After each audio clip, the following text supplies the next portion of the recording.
Merci le coup. Bon, je crois pas qu'on ait eu de questions dans Voice Chat, donc je propose, en vous remerciant tous les deux, à chacun de peut-être s'exprimer. Est-ce que vous avez des retours à faire, des questions, des demandes? Peut-être que la première demande serait que Charles et Malo nous interprètent l'une des chansons qu'ils nous ont présentées. Oula. Je pense qu'on peut le voter à la majorité. Alors, j'ai cours de tennis de table là, tu vois. Un jour peut-être. Mais pas en allemand. Non, sinon, moi, je vais lancer pour les questions. Peut-être que ça lancera un peu le flow.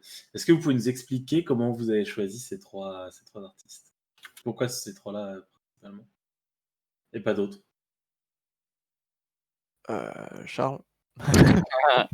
Bip. Alors. Ouais, vas-y. Bah non, vas-y, vas-y. D'accord,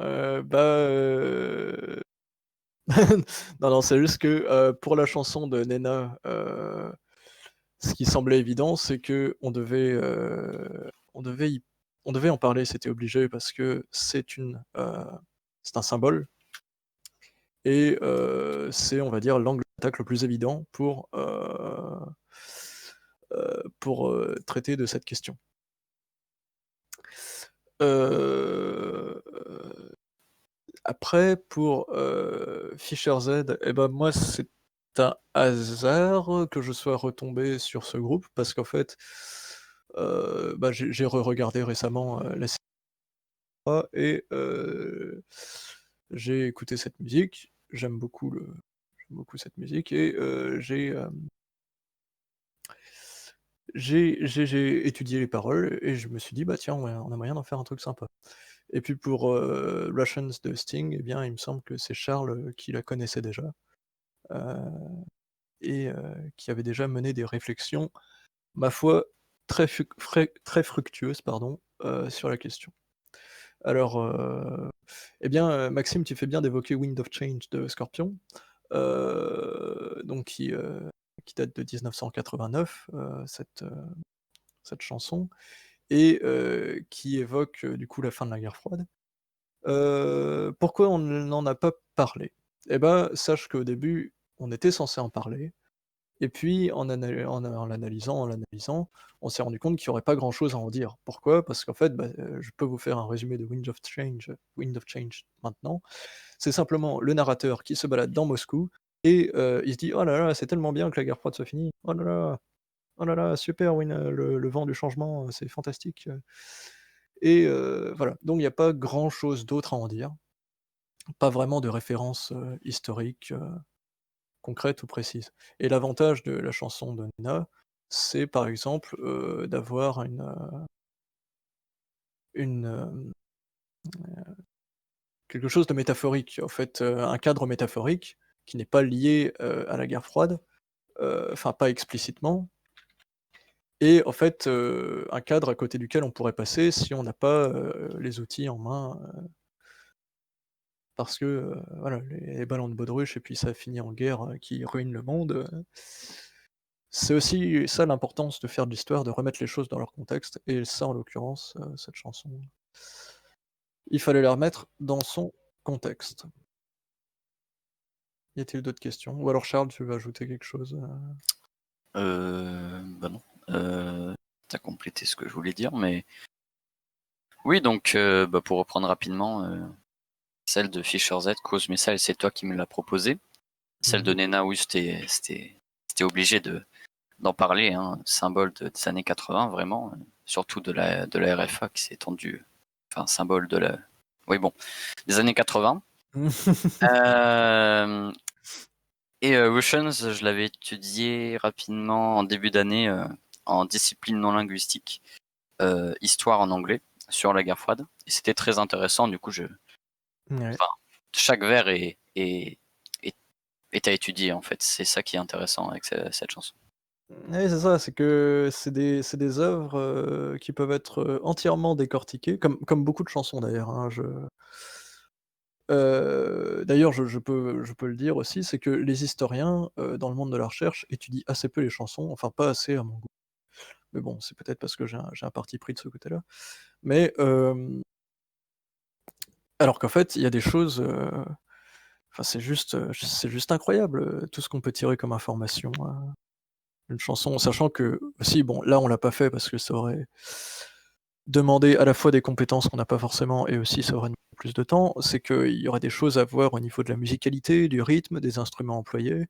Il y a par exemple beaucoup de synthé, vu que c'est un instrument qui est récent à l'époque et synthétiseur qui évoque le futur, quelque chose qui est très à la mode. Donc, il y a de ça, il y a de ça aussi. Alors est-ce que, il y a des questions, d'autres questions?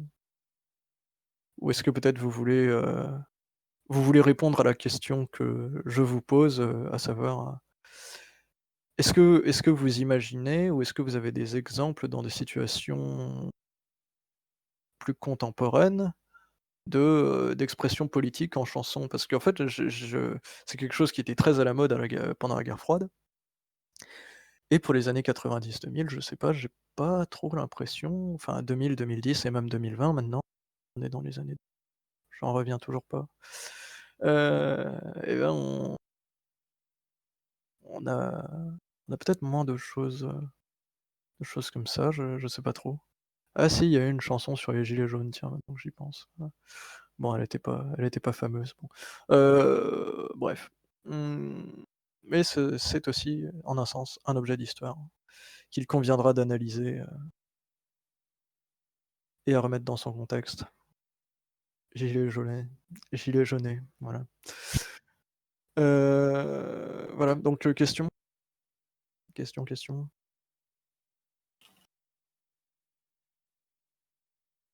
À l'écrit, à l'oral, les 2 en même temps. Pourquoi pas de Renaud? Bah, parce que j'ai pas l'impression, après je connais pas, la musique, enfin, toute la musique de Renaud, je connais même presque rien de Renaud, heu, mais, pas l'im enfin, j'ai pas l'impression qu'en France, il y ait beaucoup d'artistes qui se soient inscrits dans cette veine-là.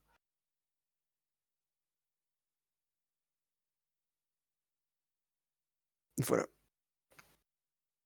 enfin pendant cette époque, en tout cas.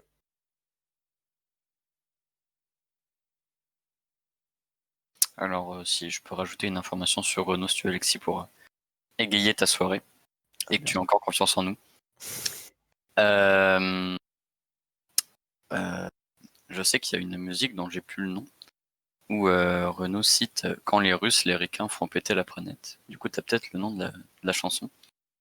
Et je me souviens qu'il y avait eu une histoire euh, quand il avait donné un. Ouais, le déserteur, voilà.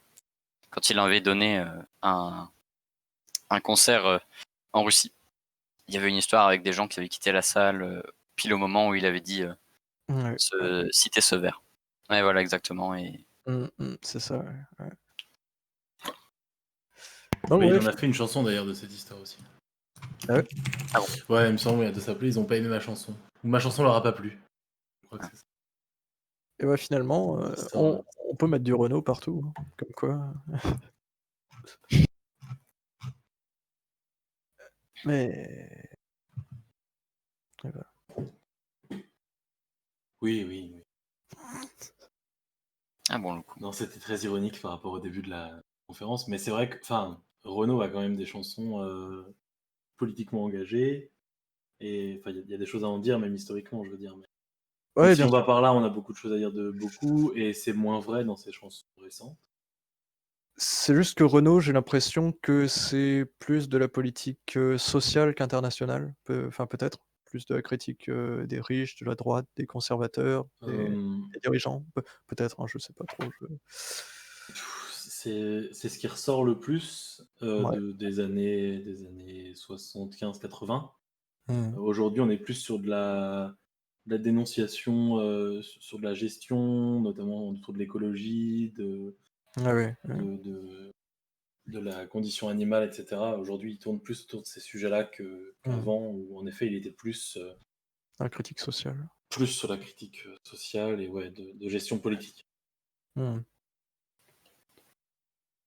Ouais, j'ai l'impression qu'il y avait beaucoup plus de choses comme ça en France, hein. Daniel Balavoine, par exemple, les artistes, heu, les artistes dans ce genre-là.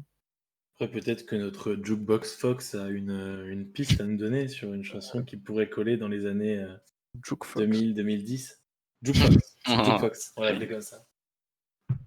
C'est le Jukebox. En attendant, je vous mets toutes les sources qu'on a utilisées dans Voice Chat et pour les images et pour le texte. Hop, hop, hop. Ouais, donc surtout, des manifestations, enfin surtout des chansons en RFA et au Royaume-Uni. La France n'a pas vraiment, enfin j'ai pas l'impression. J'aurais peut-être dû demander à mes parents, hein, parce que j'ai pas une grande culture musicale de ces années-là en France.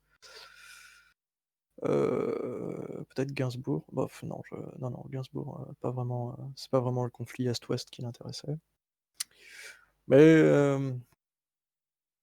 ouais, quelque chose de très enfin de pas français. Quelque chose de pas français. Plutôt critique sociale, les Français, j'ai l'impression. Mais ça suit peut-être aussi la politique française, de ces années-là qui était, du coup, tournée plutôt vers un enfin pas un repli sur soi, mais, toujours cette idée gaulliste, que, la France doit diriger, sinon le monde, au moins. Puis, Est-ce qu'on peut prendre 5 minutes pour citer Lady Marlène quand même? Ça donne fertile dans ma tête. bien sûr. Balavoine que tu citais tout à l'heure, du coup, qui est quand même complètement dans le thème. Ouais. Ouais, c'est C'est sûr. vrai que j'en vois pas énormément en France. Mmh mh. Sachant que Balavoine, ouais, faisait aussi, beaucoup de ouais, critiques sociales. Il y a une fantastique émission, dans les archives de l'INA, l'Institut national de l'audiovisuel, qui, où il envoie François Mitterrand, se faire voir, sur un plateau télé et il lui dit, cash, «Allez vous faire foutre», ou un machin comme ça. Non, c'est «J'emmerde les politiques». Voilà, c'est vraiment enfin bon, c'est après il faut aimer les discours comme ça. Moi j'aime beaucoup cette, oui, «J'emmerde les pouvoirs», ou des choses comme ça. J'aime beaucoup ça. Mmh, mmh. Bon, bah, après, c'est